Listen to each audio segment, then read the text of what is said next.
श्री राम जय जय राम, श्री राम जय राम। नारायण समारंभां शंकराचार्य मध्यमां सदाचार्य पर्यंतां वंदे गुरु परंपरां। ओम श्री सीतारामचंद्राभ्यां नमः, उमा महेश्वराभ्यां नमः, ओम श्री एकादशी दक्षिणेश्वर धाम सरकार नमः। सत्संग के क्रम में आज जो है सप्ताह यज्ञ की, भागवत सप्ताह यज्ञ की कैसे किया जाता है उसकी विधि बताई जा रही है। कुमार सनकादि कहते हैं, अथते संप्रवक्ष्यामः सप्ताह श्रवणे विधिं सहायैर्वसुभिश्चैव प्रायासाध्यो विधि स्मृता। दैवज्ञं तु समाहूय मुहूर्तं पृच्छे यत्नतः विवाहे आदि संवित्तं तादृशं परिकल्पयेत्। कहते हैं कि नारद जी, अब हम आपको सप्ताह श्रवण की विधि बताते हैं। सनकादि ऋषि कहते हैं, यह विधि प्रायः लोगों की सहायता और धन से साध्य कही गई है। पहले तो यत्नपूर्वक ज्योतिषी को बुलाकर मुहूर्त पूछना चाहिए तथा विवाह के लिए जिस प्रकार धन का प्रबंध किया जाता है उस प्रकार ही धन की व्यवस्था इसके लिए करनी चाहिए। कथा आरंभ करने में भाद्रपद, आश्विन, कार्तिक, मार्गशीर्ष, आषाढ़ और श्रावण, ये 6 महीने श्रोताओं के लिए मोक्ष की प्राप्ति के कारण हैं। देवर से इन महीनों में भी भद्रा, व्यतिपात आदि कुयोगों को सर्वथा त्याग देना चाहिए तथा दूसरे लोग जो उत्साही हों उन्हें अपना सहायक बना लेना चाहिए। फिर प्रयत्न करके देश देशांतरों में यह संदेश संवाद भेजना चाहिए कि यहाँ कथा होगी, सब लोगों को सपरिवार पधारना चाहिए।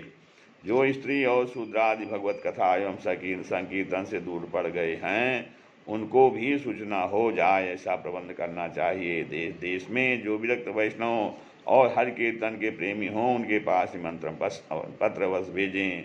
उसे लिखने की विधि इस प्रकार बताई गई है। महानुभाव, यहाँ 7 दिन तक सत्पुरुषों का बड़ा दुर्लभ समागम रहेगा और अपूर्व रसमयी श्रीमद् भागवत की कथा होगी। आप लोग भगवत रस के रसिक हैं, अतः श्री भागवतामृत का पान करने के लिए प्रेम पूर्वक शीघ्र ही पधारने की कृपा करें। यदि आपको विशेष अवकाश न हो तो भी एक दिन के लिए तो अवश्य कृपा करनी चाहिए, क्योंकि यहाँ का तो एक क्षण भी अत्यंत दुर्लभ है। इस प्रकार विनय पूर्वक उन्हें निमंत्रित करे और जो लोग आएँ उनके लिए यथोचित निवास स्थान का प्रबंध करे। कथा का श्रवण किसी तीर्थ में, वन में अथवा अपने घर पर भी अच्छा माना गया है। जहाँ लंबा चौड़ा मैदान हो वहाँ कहीं कथा स्थल रखना चाहिए। भूमि का शोधन, मार्जन और लेपन करके रंग बिरंगी धातुओं से पूरे घर की सारी सामग्री उठाकर एक कोने में रख दे। 5 दिन पहले से ही यत्नपूर्वक बल से बिछाने के वस्त्र एकत्र कर ले तथा केले के खंभों से सुशोभित कर एक ऊंचा मंडप तैयार करावे। उसे सब ओर फल, पुष्प, पत्र और चंदोबे से अलंकृत करे तथा चारों ओर झंडियां लगाकर तरह तरह के सामानों से सजा दे। उस मंडल में कुछ ऊंचाई पर 7 विशाल लोकों की कल्पना करे और उनमें विरक्त ब्राह्मणों को बुला बुलाकर बैठावे। आगे की ओर उनके लिए वहाँ यथोचित आसन तैयार रखें। इनके पीछे वक्ता के लिए भी एक दिव्य सिंहासन का प्रबंध करें। यदि वक्ता का मुख उत्तर की ओर रहे तो श्रोता पूर्वाभिमुख होकर बैठें, और यदि वक्ता पूर्वाभिमुख रहे तो श्रोता को उत्तर की ओर मुख करके बैठना चाहिए अथवा वक्ता और श्रोता को पूर्वमुख होकर बैठना चाहिए। देश काल आदि को जानने वाले महानुभावों ने श्रोता के लिए ऐसा ही नियम बताया है। वेद शास्त्र की स्पष्ट व्याख्या करने में समर्थ हो, तरह तरह के दृष्टांत दे सकता हो, राह विवेकी और अत्यंत निष्प्रिय हो, ऐसे विरक्त और विष्णु भक्त वेद शास्त्र की स्पष्ट व्याख्या करने में समर्थ हो तथा तरह तरह के दृष्टांत दे सकता हो, तथा विवेकी और अत्यंत निष्प्रिय हो, ऐसे विरक्त और विष्णु भक्त ब्राह्मण को वक्ता बनाना चाहिए। श्रीमद् भागवत के प्रवचन में ऐसे लोगों को नियुक्त नहीं करना चाहिए जो पंडित होने पर भी अनेक धर्मों के चक्कर में पड़े हुए हों, लंसी, लंपट और पाखंड के प्रचारक हों। वक्ता के पास ही उसकी सहायता के लिए एक ऐसा ही विद्वान और स्थापित करना चाहिए, वह भी सब प्रकार के संशयों के निवृत्त करने में समर्थ और लोगों को समझाने में कुशल हो।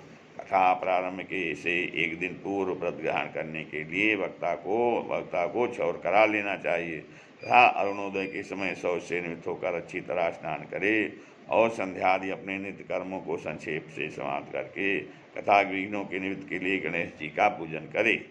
तदंतर पितृगण का तर्पण कर पूर्व पापों की शुद्धि के लिए प्रायश्चित करे और एक मंडल बनाकर उसमें श्री हरि को स्थापित करे। फिर भगवान श्री कृष्ण को लक्ष्य करके मंत्रोच्चारण पूर्वक क्रमशः षोडशोपचार विधि से पूजन करे और उसके प्रसाद पश्चात प्रदक्षिणा तथा नमस्कार आदि कर इस प्रकार स्तुति करे। करुणानिधान, मैं संसार सागर में डूबा हुआ और बड़ा दीन हूँ। कर्मों के मोह रूपी ग्राह ने मुझे पकड़ रखा है। आप इस संसार सागर से मेरा उद्धार कीजिए। इसके पश्चात धूप दीप आदि सामग्रियों से श्रीमद् भागवत की भी बड़े उत्साह और प्रीतिपूर्वक विधि विधान से पूजा करे। फिर पुस्तक के आगे नारियल रखकर नमस्कार करे और प्रसन्न चित्त से इस प्रकार स्तुति करे। श्रीमद् भागवत के रूप में आप साक्षात श्री कृष्णचंद्र हैं। श्रीमद् भागवताख्योऽयं प्रत्यक्षा कृष्णे वही सुखितोषि मया नाथ मुक्त्यर्थम भवसागरे मनोरथो मदीयोऽयं सफला सर्वथा त्वया निर्विघ्नेन कर्तव्यो दासोऽहं तव केशव। तो श्रीमद् भागवत के रूप में आप साक्षात श्री कृष्णचंद्र ही विराजमान हैं। नाथ, मैंने भवसागर से छुटकारा पाने के लिए आपकी शरण दी है। मेरा यह मनोरथ आप बिना किसी विघ्न बाधा के सांगोपांग पूरा करें। हे केशव, मैं आपका दास हूँ। इस प्रकार दीन वचन कहकर फिर वक्ता का पूजन करे, उसे सुंदर वस्त्राभूषण से विभूषित करे और फिर पूजा के पश्चात उसकी इस प्रकार स्तुति करे। सुख स्वरूप भगवान, आप समझाने की कुशल कला में कुशल और सब शास्त्रों में पारंगत हैं। कृपया इस कथा को प्रकाशित करके मेरा ज्ञान दूर करें। फिर अपने कल्याण के लिए प्रसन्नतापूर्वक उसके सामने नियम ग्रहण करें और 7 दिनों तक यथाशक्ति उसका पालन करें। कथा में विघ्न न हो इसके लिए 5 ब्राह्मणों को और वर्ण करें। वे द्वादशाक्षर मंत्र द्वारा भगवान के नामों का जप करें। फिर ब्राह्मण अन्य विष्णु भक्त एवं कीर्तन करने वालों को नमस्कार करके उनकी पूजा करे और उनकी आज्ञा पाकर स्वयं भी आसन पर बैठ जाए। जो पुरुष लोग संपत्ति, धन, घर और पुत्र आदि की चिंता छोड़कर शुद्ध चित्त से केवल कथा में ही ध्यान रखता है, उसे इसके श्रवण का उत्तम फल मिलता है। बुद्धिमान वक्ता को चाहिए कि सूर्योदय से कथा आरंभ करके 3:30 पहाड़ तक मध्यम स्वर से अच्छी तरह कथा बाँचे। दोपहर के समय 2 घड़ी तक कथा बंद रखे। उस समय कथा के प्रसंग के अनुसार वैष्णव को भगवान के गुणों का कीर्तन करना चाहिए, व्यर्थ बातें नहीं करनी चाहिए।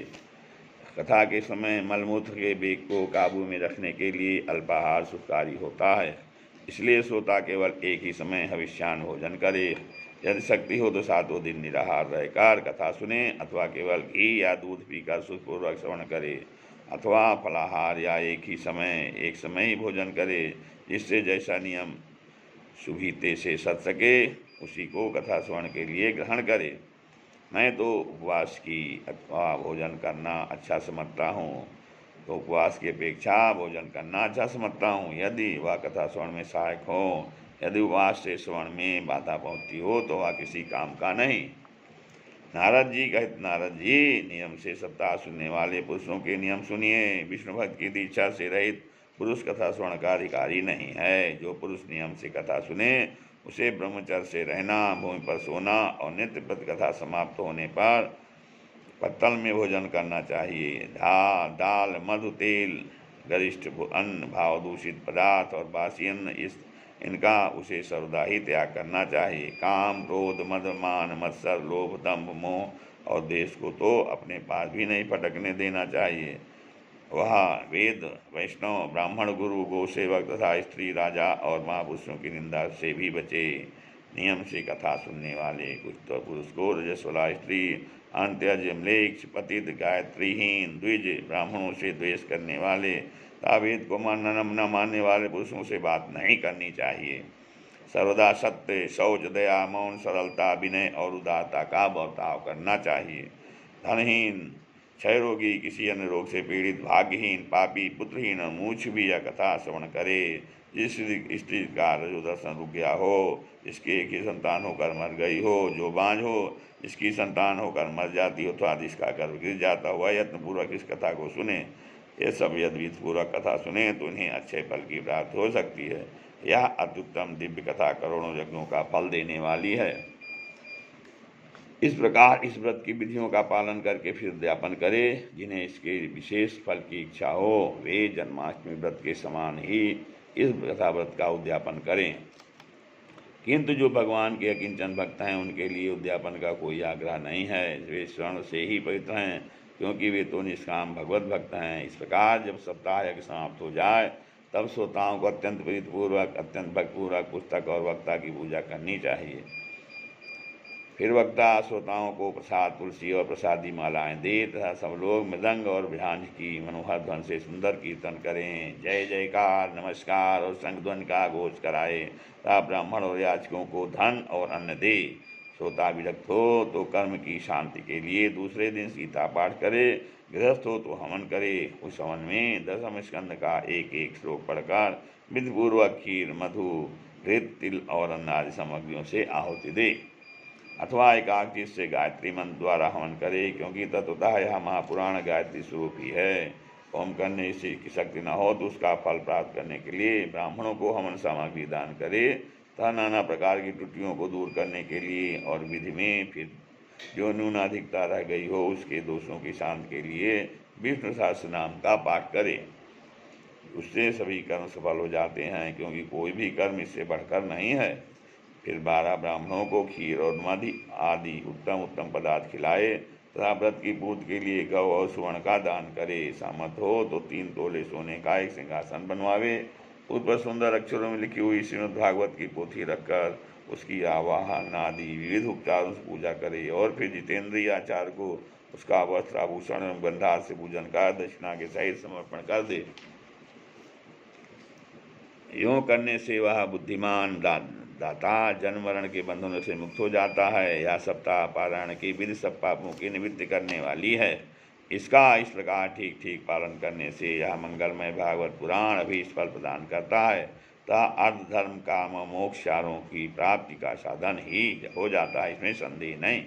सनकादि कहते हैं, महाराज जी, इस प्रकार तुम्हें यह सप्ताह श्रवण की विधि हमने पूरी पूरी सुना दी। अब और क्या सुनना चाहते हो? इस श्रीमद् भागवत से भोग और मोक्ष दोनों ही हाथ लग जाते हैं। श्रीमद् भागवते नैव भुक्ति भुक्ति मुक्ति करे स्थिते। सूत जी कहते हैं, शौनक जी, यूँ कहकर महामुनि सनकार ने 1 सप्ताह तक विधिपूर्वक इस सर्व पापनाशनी परम पवित्र तथा भोग और मोक्ष प्रदान करने वाली भागवत कथा का प्रवचन किया। सब प्राणियों ने नियम पूर्वक इसे श्रवण किया। इसके पश्चात उन्होंने विधिपूर्वक भगवान पुरुषोत्तम की स्तुति की। कथा के अंत में ज्ञान, वैराग्य और भक्ति की बड़ी पुष्टि दी और वे तीनों एकदम तरुण होकर सब जीवों का चित्त अपनी ओर आकर्षित करने लगे। अपना मनोरथ पूरा होने से नारद जी को भी बड़ी प्रसन्नता हुई। उनके सारे शरीर में रोमांच हो आया और वे परमानंद से पूर्ण हो गए। इस प्रकार कथा सुनकर भगवान के प्यारे नारद जी हाथ जोड़कर प्रेम गदगद वाणी से सनकार से कहने लगे। नारद जी ने कहा, मैं धन्य हूँ, आप लोगों ने करुणा करके मुझे बड़ा ही अनुग्रहित किया है। आज मुझे सर्वपापहारी भगवान श्रीहर की ही प्राप्ति हो गई है। धन्यो अस्मि अनुगृहीतोस्मि भवद्भिः करुणापरैः, अद्य में भगवान लब्धा सर्वपाप हरो हरिः।